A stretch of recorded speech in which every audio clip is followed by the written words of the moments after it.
Abonnez-vous à la chaîne pour voir les dernières vidéos.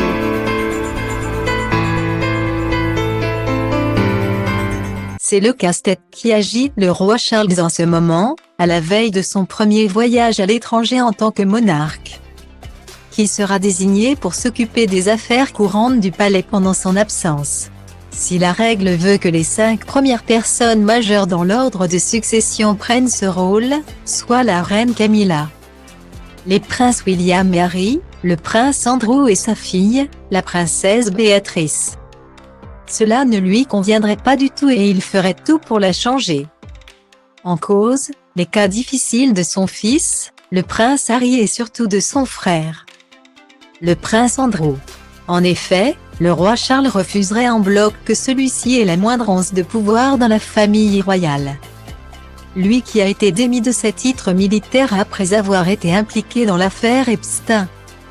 Pour le contrer, il aurait alors prévu un amendement à la règle qui permettrait de le remplacer par leurs autres frères et sœurs.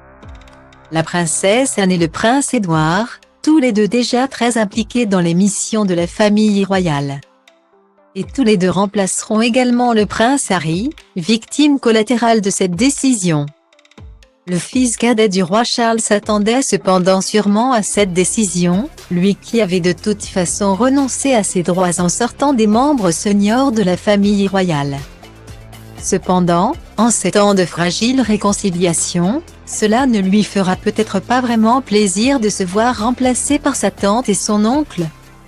Mais pas question pour lui de s'en prendre à son père. En effet, si l'on apprend que le roi Charles III ferait tout pour avancer la prise de décision au maximum, histoire de partir pour son premier voyage à l'étranger l'esprit tranquille, l'amendement avait en réalité été proposé et validé par la reine Elisabeth II avant son décès. Celle-ci offrait d'ailleurs là une belle promotion à sa petite-fille Béatrice. Discrète depuis quelques années mais toujours présente lorsque la famille royale l'exige. Alors, plus question de voir le prince Harry et le prince Andrew aux côtés du nouveau souverain, pour le frère du roi. C'est quasiment certain, puisque leurs relations, qui n'ont jamais été très bonnes, sont exécrables depuis quelques années et que le roi Charles avait souvent usé de son influence auprès de sa mère pour l'exclure des protocoles. En revanche, le prince Harry pourrait revenir régulièrement pour les grands événements de sa famille. Point du moins, s'il n'en révèle pas trop dans ses mémoires, qui devraient sortir à la fin de l'année.